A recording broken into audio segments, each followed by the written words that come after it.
Hey guys, welcome back to my channel with a new interesting topic। आज का topic है Bollywood industry और उनका भविष्य। तो चलिए शुरू करते हैं इस वीडियो से। एक वक्त था जब बॉलीवुड सिर्फ एंटरटेनमेंट नहीं, एक इमोशन हुआ करता था। पर आज समय ऐसा आ गया है कि लोग पूछने लगे हैं कि क्या बॉलीवुड खत्म हो रहा है। आखिर ऐसा क्या हुआ कि बॉलीवुड की चमक धीरे धीरे फीकी होने लगी है। पॉइंट 1, एक्टर और उनकी हाई फीस और फ्लॉप मूवीज। जैसे कि आप सभी लोग जानते ही हैं, आज के एक्टर्स की फीस काफी स्काई हाई होती है। सुपरस्टार्स कई करोड़ ऑफ रुपीस चार्ज करते हैं।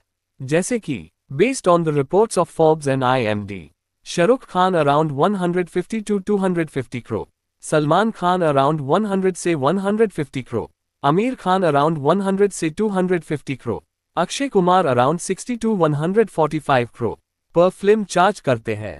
कुछ कॉर्पोरेट कंपनीज और प्रोडक्शन हाउसेस के लिए ये एक नॉन स्टॉप बसंस हॉर्न चेकअप। उन्हें साल में बैक टू बैक मूवीज लेकर आने के टारगेट्स होते हैं, ड्यू टू विच इनके लिए फिल्म में एक सुपरहिट हीरो होना जरूरी है। इन्हें सिर्फ हीरोज के स्टारडम से मतलब है। इन कॉर्पोरेट्स के लिए फिल्म की स्टोरी मैटर नहीं करती। अगर फिल्म का आधे से ज्यादा बजट अगर किसी एक्टर्स को पेमेंट में ही चला जाए तो प्रोड्यूसर और डायरेक्टर के पास फिल्म के रिलेटेड किसी और जगह पैसे लगना मुश्किल हो जाता है। पर कई बार अच्छा कंटेंट स्टोरी ना होने के कारण मूवीज फ्लॉप होती है। जैसे कि रीसेंट मूवीज है जवान, सिकंदर, स्काई, जिन शाहरुख और सलमान खान हीरो होने के बावजूद मूवी नहीं चल पाए। In fact after Covid Salman Khan और अक्षय कुमार का फ्लॉप मूवीज देने का सिलसिला खत्म हाई नहीं हो रहा है। कंटेंट पे पैसा नहीं लगाते, बस नाम पे मूवी बिकती है। बट कई बार ऐसे होता कि सिर्फ स्टारडम काफी नहीं होता और स्क्रिप्ट ऐसी ना होने के कारण फिल्म भी नहीं चलती। पॉइंट 2, डायरेक्टर्स को फ्रीडम नहीं। हमने कई बार देखा है कि आज के टैलेंटेड डायरेक्टर्स को क्रिएटिव फ्रीडम हाई नहीं मिलती। प्रोडक्शन हाउसेस सेफ गेम खेलते हैं और वही पुरानी घिसी-पिटी स्क्रिप्ट्स रिपीट करते हैं। डायरेक्टर्स को ज्यादा रिस्क लेने का स्कोप नहीं मिलता। Whereas directors in South are totally in charge of their films, क्योंकि प्रोडक्शन हाउसेस को अपने डायरेक्टर्स पर भरोसा होता है, इसलिए साउथ की most of the films hot होते हैं। आप लोग बॉलीवुड बोलते हैं, उसको हिंदी सिनेमा बनाओ पहले और सीखो कि कैसे सिनेमा बनता है, प्यार से बनता है। सब्जेक्ट को ये लोग पहले एंजॉय करते हैं और फिर डायरेक्टर को लेते हैं, फिर उनके विश्वास पे छोड़ देते हैं, बिकॉज वो बना रहे हैं। क्योंकि सबसे बड़ा हीरो तो स्टोरी होती है और जो स्टोरी लेकर आता है वो डायरेक्टर होता है, उसने बनानी होती है। और उस पर ये लोग इतना यकीन करते हैं कि वो किसी चीज़ की कसर नहीं छोड़ते। और मुझे बहुत मज़ा आया सबके साथ काम करते हुए। मैं तो उनसे कह रहा हूँ चलो दूसरी फिल्म शुरू करें, इतना मज़ा आया। शायद मैं वहीं जाके सेटल जाऊं। पॉइंट 3, कॉर्पोरेट लॉबी का pressure. Looking at the profits, app corporate lobbies ने भी बॉलीवुड में एंट्री कर चुकी हैं। उनका फोकस सिर्फ पैसा कमाना है। कंटेंट चाहे एवरेज हो या पुअर, बस स्टार कास्ट हो और मूवी बैन। शाहरुख जी के एक बहुत इंटरेस्टिंग केस बताता हूँ। अभी रिलीज हुई थी इनकी दो बहुत ब्लॉकबस्टर बीच में मूवी हुई थी। एक वो आर्मी वाली हुई थी, पठान, और एक पठान और जवान। ठीक है, अब पठान के टाइम में बड़ा किस्सा है, इस पे बड़ा इंटरनल चीज़ बता रहा हूँ। सो पठान जब रिलीज हो रही थी उस समय पे स्टार्टिंग में आप देख रहे होंगे कि हर जगह आ रहा था हाउसफुल खतरनाक वाला, ये वाले चीज़ था। कुछ लोग उस समय पे जो लॉजिकल माइंड वाले हैं वो कुछ थिएटर घुसे।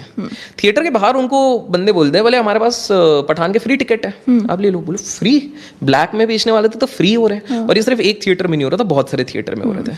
Do you know at that point of time करीब 80,000 टिकट्स फ्री में बेचे जा रहे थे। रीजन ये थे कि Shahrukh did a very phenomenal job, उनकी मार्केटिंग टीम ने किया होगा।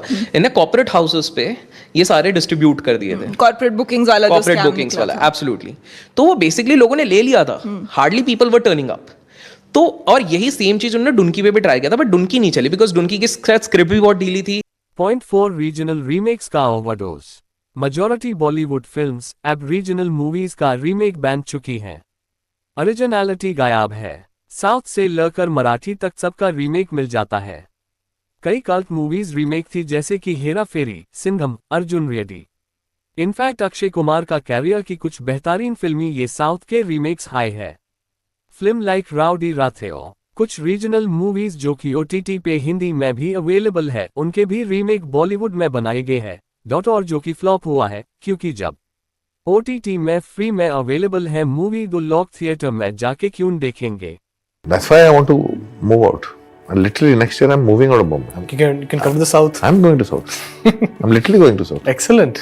I want to go where there is stimulation. Otherwise, I'll die out as an old man. Like, you know, I'm so disappointed by my own industry. I'm not just disappointed, disgusted by the mindset that's here. When I saw Manjumal Boys, if you go on my letterbox, it's written, a script like this would never be made in Hindi. But when the film will become a hit, definitely one Hindi filmmaker, producer will say, let's remake it, right? Next day, filmmaker called me. You know the filmmaker, can we get the remake right? So this is the mindset here. Let's just remake what's already worked. But they don't understand anything and they will not try anything new which doesn't have a reference point. Point 5 OTT का धमाका during Covid के दौरान OTT platforms ने धमाका कर दिया। ढेर सारा pure content, world cinema, regional films सब हिंदी सबटाइटल्स में अवेलेबल है, which included national plus international. Audience ने रियल स्टोरीज देखनी शुरू कर दी और बॉलीवुड का fake glamorous repetitive stories fail होने लगा। ऑडियंस OTT के कंटेंट को रिलेट करने लगी एंड स्लोली ट्रांसफॉर्मेशन। आज की यूथ के लिए सिनेमा सिर्फ बॉलीवुड नहीं, OTT भी है। पॉप कल्चर का असली किंग है कौन? Bollywood or OTT? Where do you get your entertainment fix from? OTT mostly, because I think a lot of relevant content is put out there. Right now, I think OTT.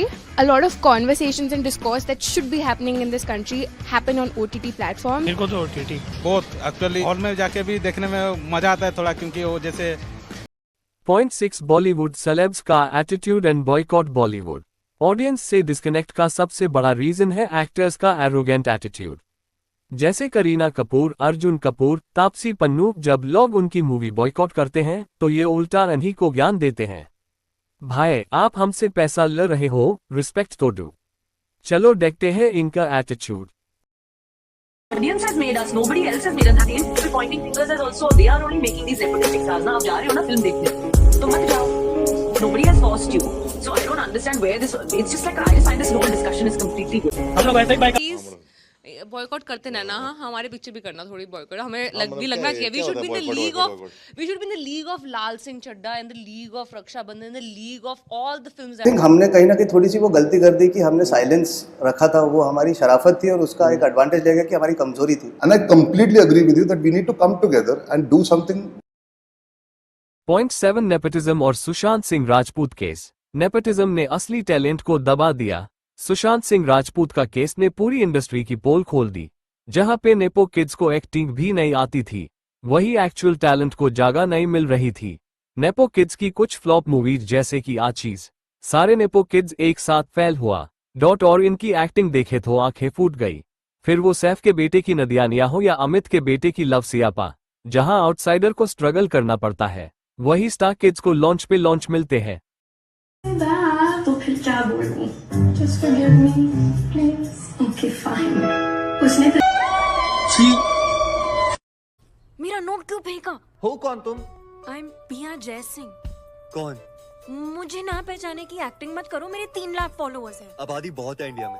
Who do you think you are? Point 8 groupism in industry. Bollywood में groupism एक reality है। अगर आप एक certain lobby के against हो तो आपका करियर ऑलमोस्ट खत्म माना जाता है। टैलेंट से ज्यादा दोस्ती और कनेक्शन काम आते हैं। जैसे कि सलमान खान से अगर कोई पंगे लेना बहुत किसी को भी महंगा पड़ सकता है। Best example is of Vivek Oberoi. और भी प्रोडक्शन हाउस है जैसे करण जौहर का धर्म प्रोडक्शन हो या चोपड़ा खदान की YRF प्रोडक्शन। ये लोग जो हैं क्यों डर रहे हैं, क्यों खिसिया रहे हैं कि मैंने नेपोटिज्म के करके बोला तो इनकी हवाइयां उड़ गई। सब गैंग बना के बैठे हुए हैं कि नेपोटिज्म के बारे में इसने क्यों बोला, तो सब इकट्ठे हुए हैं।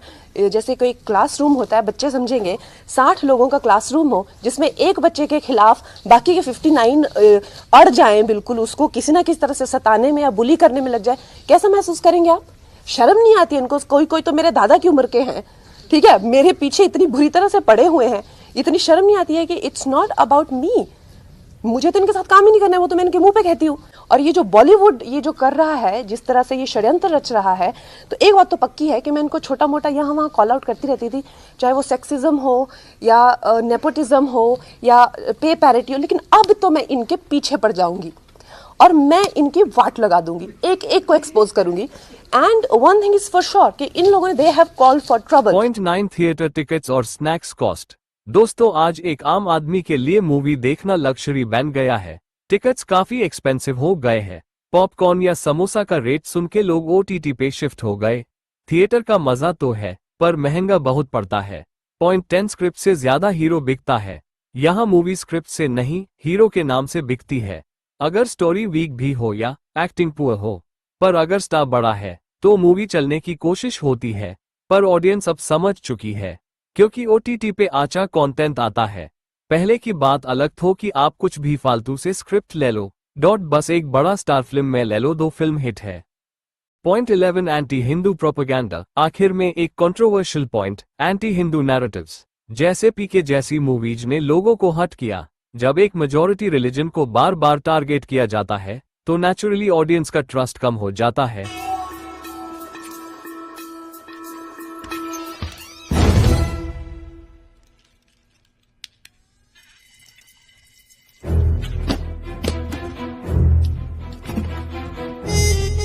तो दोस्तों, इन कारणों की वजह से बॉलीवुड की हालत खराब है।